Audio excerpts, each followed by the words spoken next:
Hello மக்களே 688வது sickle பெறலாம். போன எபிசோட்னு பார்த்தா ரெபேக்கா ரோலிங் லோகனையே தள்ளி விட்டுட்டு போய்கிட்டே இருக்கா. அவளோட ஸ்ட்ராட்டஜி ஒன்று மாசா இருக்கு. இதுல இன்னொரு பக்கம் ரெபேக்கா மேட்சை பார்க்கறதுக்காண்டி நம்ம லூஃபியோ பாஞ்சு பறந்து வரான். பார்ட்டலுமே அங்கதான் இருக்கான். லூஃபி சென்பாய் உங்களை பார்த்துட்டேன்னு சொல்லிட்டு என்ஜாய் பண்ணிக்கிட்டு இருக்கான். அவன் உங்களை பார்க்கறதுக்காண்டி தான் வந்தேன் அப்படின்னு சொல்லிட்டு ஜாலியா இருக்கான். பார்த்தா கனவுலாம் அங்க ஆரம்பிச்சிட்டான். நான் தான் பார்ட்டலுமையும் என்னோட பேர்லாம் தெரியுமான்னு சொல்லிட்டு கேட்டுக்கிட்டு இருக்கான். உன்னோட பேர் எப்படா எனக்கு தெரியாம இருக்குன்னு சொல்லிட்டு ஏதோ கனவு உலகத்துக்கு போயிட்டான். ஆனா லூஃபி உன கண்டுக்கிடாம போய்கிட்டே இருக்கான். எங்கடா சண்டை நடக்கு, நான் அதை பார்க்கணும்னு சொல்லி ஓடிக்கிட்டே இருக்கான். லூஃபி சென்பாய் நில்லுங்கன்னு சொல்றான் பார்ட்டலுமியும். லூஃபி ஸ்டக் ஆகி நின்னுட்டான். அவன் ஒரு பக்கம் நின்னுகிட்டு இருக்கான். அடுத்த சங்கடு கட் பண்ணி திரும்பி ட்ராஷ் ஏரியாவை தான் காட்டுறாங்க. ஒருத்தனையே புடிச்சு கீழே தள்ளிக்கிட்டே இருக்காங்க. சாய் வந்தா இப்ப பூவும் கீழே விழுந்துட்டான். ஐடியாவும் சாஞ்சிட்டான். என்னடா எல்லாரும் இங்க வந்துட்டாங்கன்னு சொல்லிட்டு ஷாக் ஆகுறாங்க. பிரதர் கிராண்ட்பா இங்க என்ன இருக்கிறீங்க அப்படின்னு சொல்லிட்டு ஷாக் ஆகுறானுங்க. டே நம்மள லாக் பண்ணிட்டானடா, டாய் ஸ்டோர்ல தள்ளிட்டானடான்னு சொல்லிட்டு கத்திக்கிட்டு இருக்காங்க. எல்லாரும் தள்ளி நில்லுங்கடா, இன்னும் எத்தனை பேர் உள்ள போறாங்களான்னு சொல்லிட்டு பேசிக்கிட்டே இருக்கானுங்க. என்னன்னு பார்த்தா அந்த ரிக்கி த கிளாடியேட்டர் மேல விழுந்துட்டாரு. இவ்வளவு பெரிய ஜங்கியார்டு இந்த கிங்டத்துல இருக்கும் நாங்க நினைச்சு கூட பார்க்கலன்னு சொல்றாங்க. பார்த்தா பொம்மையெல்லாம் பாக்குறாங்க அவங்க. எக்ஸ்கியூஸ் மீ, நீ மன்னிச்சிருங்க, இது நீங்களா இருக்க வாய்ப்பா இருக்கான்னு சொல்லிட்டு அங்க இருந்து ஒரு ஆள் நடந்து வராங்க. நீங்க தானே அவரு சார் அப்படின்னு சொல்லிட்டு ஆரம்பிக்கிறான்.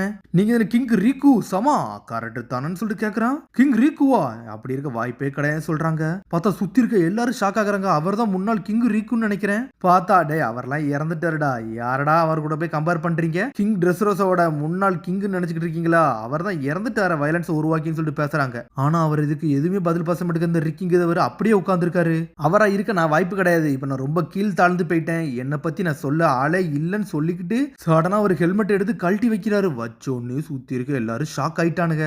பார்த்தா ஷாக்ல பாக்குறாங்க. கேப்டன் டேங் நீங்க கண்டுபிடிச்சது கரெக்ட் தான். ஆனா இப்ப பழைய கிங் ஒண்ணு நான் கிடையவே கிடையாது. எனக்கு கிங்னு சொல்லாதீங்கன்னு சொல்றாரு. என்னன்னு பார்த்தா முன்னாள் ட்ரெஸ்ரோசாவோட கிங்கே அவர் தான், கிங் ரீகு. நீங்களான்னு சொல்லிட்டு ஷாக் ஆகுறாங்க. ரீகு டோல்டா மூணாவது ஆளு. பார்த்தா ரெபேக்காவோட தாத்தாவே வருதான். அதனாலதான் இவர் ரெபேக்காவை பார்க்க கூடாதுன்னு சொல்லிட்டு போயிருக்காரு. உங்களை பார்த்ததுல ரொம்ப சந்தோஷம் சொல்லிட்டு என்ஜாய் பண்றாங்க. டே நான் ஒரு வயசான ஆளு, ஒரு தப்பான ஆளு, என்னோட பேத்தியை கூட காப்பாற்ற முடியாத ஆள்டா நான் சொல்லிட்டு வருத்தப்பட்டுக்கிட்டு இருக்காரு அவரு. உங்களை பார்த்ததுல ரொம்ப சந்தோஷம்னு சொல்லிட்டு அழ ஆரம்பிச்சிட்டான். அவன் டொஃப்ளோமிங்கும் சொல்லிட்டு ஆரம்பிக்கிறான். எனக்கு எல்லாம் தெரியும்டா, நான் பார்த்துக்கிட்டு தான் இருக்கேன். நீ வயோல மூலியமா எல்லாத்தையும் பார்க்கணும் போது எனக்கு தெரியும்னு சொல்லிக்கிட்டு இருக்காரு அவரு. டே உன்ன மாதிரி ஆளை நான் எப்படிடா சந்தேகப்படுவேன்? உன்ன மாதிரி ஆளை பத்தி எனக்கு தெரியும்டா, உனக்கு எவ்வளவு கஷ்டமா இருக்குன்னு எனக்கு எல்லாம் தெரியும் சொல்றாரு கிங் ரீகு. உன்னையெல்லாம் யாரோட கம்பேர் பண்ண மாட்டேன்னு சொல்லிட்டு பேசிக்கிட்டு இருக்க நேரத்துல கிங் ரீகு நீயாடான்னு சொல்லிட்டு பார்த்தா புரோடீனியன்ஸ்ல உள்ள கிங் வராரு. ஓல்டு ஃப்ரெண்ட் உன்னை பார்த்து ரொம்ப நாள் ஆச்சுடா அப்படின்னு சொல்லிட்டு பாஞ்சு கட்டி பிடிக்கிறாரு. டே நீ கிங்டத்தையே காப்பாத்தனவன்னு சொல்லிட்டு உயிரோட இருக்கியே இது போதும் சொல்லிட்டு என்ஜாய் பண்றாரு. ஒரு பெரிய வாரே வந்துருச்சுடா, நான் இப்படி நடக்கும் நினைச்சு கூட பார்க்கணும்னு சொல்றாங்க.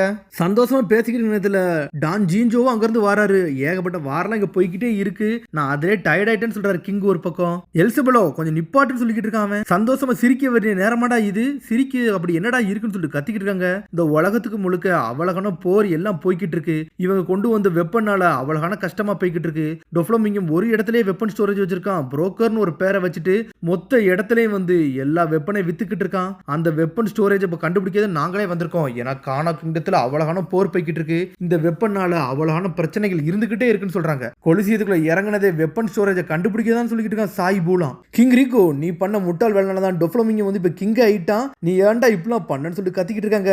எல்சபெல்லோ இவங்க சொன்னதெல்லாம் கரெக்ட் தான் அப்படின்னு சொல்லிட்டு அங்க இருந்து வராங்க. பழசு அவங்க நம்மளுக்கு ஹெல்ப் பண்ணாங்க, எல்லாம் ஓகே தான். ஆனா இப்ப அவங்கள்ட்ட எந்த அஃபெக்ஷனும் வைக்க கூடாது, அவனுக்கு மோசமானவன்னு சொல்லிட்டு கத்திக்கிட்டு இருக்க நேரத்துல டே டக்காமா வாயை மூடுறா, உனக்கு என்ன நடந்துச்சுன்னு தெரியுமான்னு சொல்லிட்டு கேப்டன் டேங் வராரு. அன்னைக்கு நடந்தது என்னன்னு தெரியாம எதுவும் பேசாதாடான்னு சொல்லிட்டு கத்திக்கிட்டு இருக்கான் கேப்டன் டேங். அன்னைக்கு நடந்தது எல்லாமே பொய்யிடா, அது உனக்கு தெரியுமான்னு சொல்லிட்டு கேட்டுக்கிட்டு இருக்காங்க. டே சண்டை போடாம கொஞ்சம் இருங்கடான்னு சொல்றாரு கிங் ரீகு. கிங் ரீகு ரொம்ப வருஷத்துக்கு முன்னாடி உங்க ஆர்மியில நாங்களும் சோல்ஜரா தான் இருந்து சொல்லிட்டு எல்லாரும் பேசுறானுங்க. பேசிக்கிட்டே இருக்கிறதுல என்னன்னு பார்த்தா ஒரு டாய் கீழ இருந்து எந்திரிச்சு வருது. டே இங்க டாய்ஸ் எல்லாம் எந்திரிச்சு வருதுன்னு சொல்லிட்டு ஷாக் ஆகுறாங்க. உடஞ்ச பொம்மை எல்லாம் அங்க இருந்து நடந்து வந்துகிட்டே இருக்கு. பார்த்தா அங்க இருக்கவரை பார்த்துட்டு அப்படி மண்டி போடுறாங்க. டாய்ஸும் மண்டி போடுது. என்ன நடக்குனே ஒன்னும் புரியல. பார்த்தா அவருக்கு அவ்வளவான ஃபேன்ஸ் ஆளுங்க எல்லாருமே அங்கதான் இருக்காங்க. டே ட்ரெஸ்ரோஸோட முன்னாள் சோல்ஜர்ஸ் கூட இவங்கன்னு சொல்லிட்டு சுத்தி இருக்கணும் பாக்குறாங்க. ஏன்டா கிங் ரீகு தலைவணிக்கிறீங்க, அப்படி என்னதான்டா நடந்துச்சுன்னு சொல்லிட்டு சுத்தி சுத்தி பாக்குறாங்க. கிங் ரீகு எல்லாரும் வெறுக்கிறவங்கள தான் பாக்குறோம், என்ன முதல்ல மண்டிடுறவங்க எல்லாம் பாக்குறோம்னு சொல்லிட்டு ஷாக் ஆகுறானுங்க. அதுக்கப்புறம் பார்த்தா ஃபிஷ்மன் கராத்தில ஹேங்க தான் காட்டுறாங்க. இந்த இடம் ரொம்ப பெருசா இருக்குன்னு சொல்லிட்டு அவர் யார்ட்டையும் டிரான்ஸ்பார்ட் ஸ்மைல் மூலமா பேசிக்கிட்டு இருக்காரு. நீங்க அதை எடுத்து நோட் பண்ணிக்கிட்டே இருங்க, மிச்ச எல்லாத்தையும் நான் பாத்துக்கிறேன்னு சொல்லிட்டு ஒரு பொண்ணுட்டு அவர் ரிப்போர்ட் பண்றாரு. அங்க என்ன நடக்குனே தெரியல. மேல இருந்து ஒருத்தனா கீழே ஒருத்தனா உழுந்துகிட்டே இருக்கான். கீழே உழுந்த உடனே பார்த்தா கீழே ஒண்ணு உழல, சடனா சாய ஒருத்தன் கேப்சர் பண்ணிட்டு மேல இழுத்து தூக்கிட்டு போய்கிட்டு இருக்கான். என்னதான்டா இங்க நடக்குன்னு சொல்லிட்டு ஷாக் ஆகுறாங்க. என் பேரங்களை தொட விட மாட்டேன்னு சொல்லிட்டு டான் ஜீன்ஜோவை டென்ஷன் டென்ஷன் ஆகுறாரு. டே ஏதோ கம்ம மாதிரி உன்னை வந்து இழுத்துட்டு போகுதான்னு சொல்லிட்டு ஷாக் ஆகுறானுங்க. எல்லாத்தையும் அப்சர்வ் பண்ணி மேல கொண்டு போகுது. சாய ஆளே காணோம். இழுத்துட்டு போய் ஏதோ இடத்துல லாக் ஆகி இருக்கிறான். நான் எங்கடா இருக்கேன்னு சொல்லிட்டு சாய் சுத்தி சுத்தி பாக்குறான். சாய எவனோ சங்கிலி போட்டவன் அங்க இருந்து நடந்து வரான். சாய தொட வேற செய்யறான். பார்த்தா அடுத்த செகண்ட் என்னன்னு பார்த்தா அங்க ஒரு பொம்மை தான் இருக்கு. டே எல்லாம் முடிஞ்சிருச்சு, உனக்கு எதுவும் ஆகலல்ல, என்னோட ஆர்டரை மட்டும் நீ ஃபாலோ பண்ணா போதும். ஃபேமிலி சொன்ன ஆர்டரை ஃபாலோ பண்ணு ஓகேவான்னு சொல்லி கேட்கறான். இந்த டோரை விட்டு வெளியே போற, நாங்க சொல்றதான் செய்யணும்னு சொன்ன உடனே அந்த ஒரு பொம்மை இருந்துச்சு. அந்த பொம்மை அங்க இருந்து நடந்து போகுது. என்னன்னு பார்த்தா சாயையும் ஆளையே காணோம். என்னன்னு பார்த்தா சாயை தான் வந்து பொம்மையா மாத்திருக்கானுங்க. இந்த கண்டெண்டர் எல்லாருமே வந்து ரொம்ப பவர்ஃபுல்லான ஆளுங்க. அவ்வளவு சீக்கிரத்துல உடைக்க மாட்டாங்க, நம்ம நம்புவோம்னு சொல்லிக்கிட்டு இருக்காங்க. இனிமேல் அவன் நினைச்சாலும் அவன் பாடி யூஸ் பண்ண முடியாது. என்னோட கமெண்ட் கீழே தான் வருவான்னு சொல்றான். பார்த்தா எல்லாத்தையும் உனக்கு பொம்மையா மாத்துக்கிறானுங்க. மாத்தின அடுத்த செகண்ட் இங்க என்னன்னு பார்த்தா இந்த ஃப்ளவர் ஏரியாவை தான் காட்டுறாங்க. என்னன்னு பார்த்தா கிங் ரீகோட ஹெட் குவார்டர்ஸ் தான் அங்கே இருக்கு. என்னன்னு பார்த்தா அங்கே உள்ள சீஃப் தான் பேசுறதான் டோண்டட்டா வில்லேஜில் உள்ள பல வருஷ காலத்துக்கு முன்னாடி வந்து டோண்டட்டா ட்ரைப்ஸ் வந்து ஒரு இடத்துல இல்லை, அவங்க கடல்ல பயணம் பண்ணிக்கிட்டு தான் இருந்தாங்க. பொக்கிஷத்துக்காண்டி இல்லை, அவங்க இடத்துக்காண்டி. அப்பந்தான் வந்து அவங்க பெரிய ஹியூமன்ஸ் எல்லாம் வந்து டிஸ்கவரே பண்ணாங்க, அதான் கண்டுபிடிச்சாங்க. அவங்களெல்லாம் பார்த்துட்டு நாங்கள் ஷாக் ஆக ஆரம்பிச்சோம்னு சொல்லிக்கிட்டு இருக்காரு. ஆனால் அவனுக்கு ஒன்றும் சும்மா இல்லை, எங்களை ஃபாலோ பண்ணி கேப்சர் பண்ணிக்கிட்டே இருந்தாங்க. ஆனால் அதுக்கப்புறம் ஒரு சமயத்தில் வந்து ட்ரெஸ்ரோசாவில் உள்ள கிங்கிட்ட வந்து நாங்கள் ஒரு டீல் போட்டோம். அந்த டீலுக்கு அவர் அக்செப்ட் பண்ணிக்கிட்டாரு. அவங்க சொன்னதெல்லாம் நாங்க செஞ்சோம்னா அதுக்கு அவங்க எங்களுக்கு சேஃப்டியும் மத்ததையும் தருவாங்கன்னு சொல்லிட்டு இருந்தாரு. ஆனா அவருக்கு கொஞ்சம் நாங்க வேலை பார்த்து கொடுக்கற மாதிரி இருந்துச்சு. அந்த கிங்கோட பேர் வந்து டான் கியோட்டோ அப்படின்னு சொல்றான். சொன்னோன்னு ஷாக் ஆகுறாங்க. 900 வருஷத்துக்கு முன்னாடி இந்த டீலை போட்டோம், இன்ன வரைக்கும் அது கண்டினியூ ஆகிக்கிட்டே இருக்குன்னு சொல்றாங்க. அவங்களுக்கு இப்ப நாங்க அடிமையா தான் வாழ்ந்துகிட்டு இருக்கோம். அவங்க சொன்னதை தவிர நாங்க வேற எது புதுசாவே பண்ணல. அந்த ராயல் ஃபேமிலி வந்து எங்களை வந்து ஒரு டெவில் மாதிரி யூஸ் பண்ண ஆரம்பிச்சிட்டாங்கன்னு சொல்லிக்கிட்டு இருக்கான். அவங்க சொல்ல எல்லா வேலையும் நாங்க இன்னும் பார்த்துக்கிட்டு தான் இருக்கோம். எங்கள்கிட்ட இருந்து எல்லா வெல்த்தையும் எல்லாத்தையும் அவனுக்கு தான் எடுத்து எங்களை ஒரு அடிமை மாதிரி இப்போ வச்சிருக்காங்கன்னு சொன்ன உடனே டோண்டட்டா வில்லேஜில் உள்ளவங்க எல்லாம் அழ ஆரம்பிக்கிறாங்க. ஆனா எங்க காலம் முழுக்க இப்படியே தான் போய்கிட்டு இருந்துச்சு. ஆனா நாங்க எங்க வேலையை ஸ்டார்ட் பண்ணி 100 வருஷம் கழிச்சு எங்களோட கவலை எல்லாமே போக்கிட்டோம். அந்த சமயத்துல தான் கிங் ரீக்கு வந்தாங்க, அந்த ஃபேமிலியில வந்தாங்கன்னு சொல்லிட்டு கொண்டாடுறாங்க எல்லாருமே. எங்களை காப்பாத்த வந்த ஒரு சேவியரே அவர் தான் அப்படின்னு சொல்லிக்கிட்டு இருக்காங்க. என்னன்னு பார்த்தா ஏகப்பட்ட பேர் கையில காலெல்லாம் வந்து லாக் பண்ணி ஒரு இடத்துல லாக் பண்ணி வச்சிருக்காங்க. எங்களோட கஷ்ட காலகட்டத்தை எல்லாத்தையும் அவர் பார்த்தாரு. பார்த்துட்டு எங்கள்கிட்ட வந்து மண்டிட்டு மன்னிப்பு கேட்டாரு, எங்கள்கிட்ட அளவர செஞ்சாருன்னு சொல்றாங்க. அவர் வந்து எங்களுக்கு காம்பன்சேஷன் பண்றதுக்காண்டி எங்களுக்கு ஒரு வாழ்க்கையவே அமைச்சு கொடுத்தாருன்னு சொல்றாரு. இந்த கண்ட்ரில இருந்து என்னெல்லாம் வேணுமோ நாங்க வேலை பார்க்காம எதனாலும் எடுத்துக்கலாம்னு சொல்லிட்டு எங்களுக்கு ஒரு சத்தியம் பண்ணி கொடுத்தாரு. அந்த சத்தியத்துக்கு அப்புறம் தான் வந்து இவனுக்கு அப்படி திருட ஆரம்பிச்சிருக்காங்க. அந்த திருட்டுல வந்து இன்ன வரை அவங்க திருடிக்கிட்டே இருக்காங்க. அதனாலதான் வந்து யாருமே அதை பத்தி கேட்கவே மாட்டாங்க. இந்த ஊர்ல இருந்து ஃபேரிஸ் எல்லாத்தையும் திருட தான் செய்வாங்க. அதெல்லாம் நம்ம கேட்க கூடாது, சிரிச்சுக்கிட்டே இருக்கணும்னு சொல்லிட்டு கிங் ரீக்கு போட்ட ஆர்டர் தான் அது. ட்ரெஸ்ரோசாவோட கார்டியன்ஸ் அவங்க என்ன பண்ணாலும் நம்ம பார்த்தும் பார்க்காத மாதிரி தான் இருக்கணும்னு சொல்லிட்டு ஊர் மக்களே சிரிச்சுக்கிட்டு இருந்திருக்காங்க. எங்களை பார்த்து ஃபேரிஸ்ன்னு சொல்லுவாங்க. எங்களை பார்த்து அவங்க சந்தோஷம் மட்டும் தான் அடைவாங்களே தவிர அவங்க ஒரு காலமும் வருத்தப்பட்டதே கிடையாதுன்னு சொல்றாரு சீஃப். இன்ன வரைக்கும் 800 வருஷமா எங்க காலகட்டங்கள் இப்படிதான் போய்கிட்டே இருக்கு. வாழ்க்கை முழுக்க கிங் ரீக்கு ஃபேமிலிக்கு கீழே ஒவ்வொருத்தரா வந்துகிட்டே இருந்தாங்க. இந்த ஊர் வந்து நல்லா வெல்த்தாவும் நல்லா ஹெல்த்தாவும் இருந்துச்சு.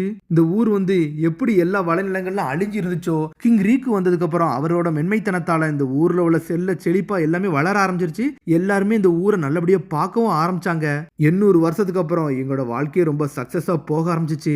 ஆனா திரும்பி 900 வருஷத்துக்கு அப்புறம் டோங்கியோட டொஃப்ளமிங் ஃபேமிலிக்காரனுங்க திரும்பி வந்தானுங்க. பழையபடி எங்களோட ஹிஸ்டரி வந்து ரிப்பீட் ஆக ஆரம்பிச்சிருச்சுன்னு சொல்லிட்டு வருத்தப்படுறாங்க. ஒரு காலகட்டத்தில் அவங்க தான் ஆண்டிருக்கானுங்க, திரும்பியும் அவனுங்களே திரும்பி ஆள ஆரம்பிச்ச பிறகு எல்லாரும் வருத்தப்பட ஆரம்பிக்கிறாங்க. என்னோட பொண்ணு மேன்சேரியை மட்டும் இல்லாம எங்களோட ஆளு 500 பேரை இங்க இருந்து விக்டிமா தூக்கிட்டு போயிட்டானுங்க. அவங்க இப்ப எல்லாத்தையும் வந்து யூஸ் பண்ணிக்கிட்டு இருக்காங்கன்னு சொல்றாரு அவரு. ஆனா அந்த ஹிஸ்டரி நாங்க ரிப்பீட் பண்ண விட மாட்டோம், அவங்க கதையை முடிப்போம்னு சொல்லிட்டு கத்துறானுங்க அவனுங்க. ட்ரெஸ்ரோசாவை நாங்க திரும்பி கொண்டு வருவோம், எல்லா மக்களையும் காப்பாத்தோம்னு சொல்லிட்டு சோல்ஜர் சொல்றாரு. இந்த கதையெல்லாம் ரோபின் உசப்லாம் கேட்டுக்கிட்டே இருக்காங்க. உசாலாண்டு ஹெல்ப் பண்ணுவாரு, எல்லார் கதையும் முடிப்போம்னு சொல்லிட்டு கத்துறானுங்க. உசாலாண்டுன்னு சொல்லிட்டு கத்துறானுங்க. உசப்போ முழிக்கிறான். கிங் ரீக்கு உண்மையிலே நல்ல மனிதர் அப்படின்னு சொல்லிட்டு பிராங்கியோ அழுதுகிட்டே இருக்கான். நீங்க எல்லாம் நல்லவங்கன்னு சொன்னோன்னே என்ஜாய் பண்ணி பேசிக்கிட்டு இருக்காங்க. இதுல ஒரு பக்கம் கட் பண்ணி என்னன்னு பார்த்தா ரெபேக்காவும் அங்க சண்டை போட்டுக்கிட்டு இருக்கா. கிராண்ட் டாக்டர் ஆஃப் கிங் ரீக்கோ வந்து போட்டு தலகடான்னு சொல்லிட்டு கத்துறாங்க. கமாண்டர், அந்த கிளாடியேட்டர் கேள பாத்தீங்களா, அவ பேர் ரெபேக்கா, அவள வந்து கிங் ரீக்கோட பேத்தியாம்ல, அது உண்மைதானா, அவளை எதுக்கு இன்சல்ட் பண்றாங்கன்னு சொல்லிட்டு ரோபின் கேட்டுக்கிட்டு இருக்கா. எனக்கு இது ஆல்ரெடி தெரிஞ்சதான் சொல்லிட்டு உசப்பு சொல்றான். உசாலாண்டுக்கு எல்லாமே தெரியும், எங்களுக்கு தெரியும் சொல்லிட்டு கத்துறானுங்க. 10 வருஷத்துக்கு முன்னாடி கிங் ரீக்கு மேல வச்சிருந்த நம்பிக்கை அந்த ஊர் மக்களுக்கு எல்லாத்துக்குமே போயிருச்சு. அது அப்படி ஒரு அசம்பாவிதம் நடந்துச்சுன்னு சொல்ற சோல்ஜர். ரெபேக்கா கரப்டட் சோல்ஜர் சொல்லிட்டு ஒருத்தனா கத்துறானுங்க. ஆனா அன்னைக்கு நடந்தது எதுவுமே உண்மையே கிடையாது, பொய் தான் நடந்துச்சுன்னு சொல்றாரு சோல்ஜர். டொஃப்ளோவிங் இந்த ஊரை கேப்சர் பண்ணதுக்கு அப்புறம் கிங் ஃபேமிலி இருக்க எல்லாத்தையும் கொல்ல ட்ரை பண்ணா. அந்த சமயத்துல தான் வந்து ரெபேக்காவை காப்பாத்தி வேற இடத்துக்கு கூட்டு போயிட்டுன்னு சொல்றாரு சோல்ஜர்ஸா. ஆனா திரும்பியும் கடைசியில அவ மாட்டிக்கிட்டா. இப்ப கொலிசியத்துல எல்லாத்துக்கும் தெரியப்பட்டுட்டான்னு சொல்லிக்கிட்டு இருக்காரு அவரு. ஆனா மக்களோட மனசுல வந்து திரும்பி நான் நம்பிக்கை பெற வைப்பேன், ரெபேக்கா வாழ்க்கையை காப்பாத்துன்னு சொல்றாரு சோல்ஜர்ஸா. அவர் அப்படிப்பட்டவர் யாருன்னு இன்ன வரைக்கும் புரியல. இந்த வாரம் நடத்தி கண்டிப்பா முடிப்போன்னு சொல்லிக்கிட்டு இருக்காரு. பார்த்தா ஷாக்கிங்ல பாக்குறாங்க. நீங்க யாருதான் சொல்லிட்டு உசப் கேட்டுக்கிட்டு இருக்கான். ரெபேக்காவோட அம்மாவை தான் என்னால ப்ரொடெக்ட் பண்ண முடியல, ஆனா ரெபேக்கா ப்ரொடெக்ட் பண்ணி தீருவன்னு சொல்லிக்கிட்டு இருக்காரு சோல்ஜர்ஸா. அவ அழுதான் யோசிச்சு பார்த்துக்கிட்டு இருக்காரு அவரு. இந்த நாளை நான் என்னைக்கும் மறக்க மாட்டேன்னு அவர் சொல்லிக்கிட்டு இருக்காரு. பொம்மையை மாறினதுக்கு அப்புறம் ரெபேக்கா என்னை பத்தி மறந்துட்டா ஆனான்னு சொல்லிட்டு ஸ்டார்ட் பண்றாரு. சோல்ஜர் எப்பவுமே வந்து தைரியமானவர்னு சொல்லிட்டு பழசெல்லாம் காமிச்சுக்கிட்டே இருக்காங்க. நான் தான் ரெபேக்காவோட உண்மையான அப்பான்னு சொல்றாரு. பார்த்தா வேற லெவல் ஷாக்கிங்கா இருக்கு. அதோட முடியாது சொல்லி சந்திப்பா. மறந்துடாம சப்ஸ்கிரைப் பண்ணி ஷேர் பண்ணி கமெண்ட் பெல் பட்டனை கம்பறாங்க. See you bye.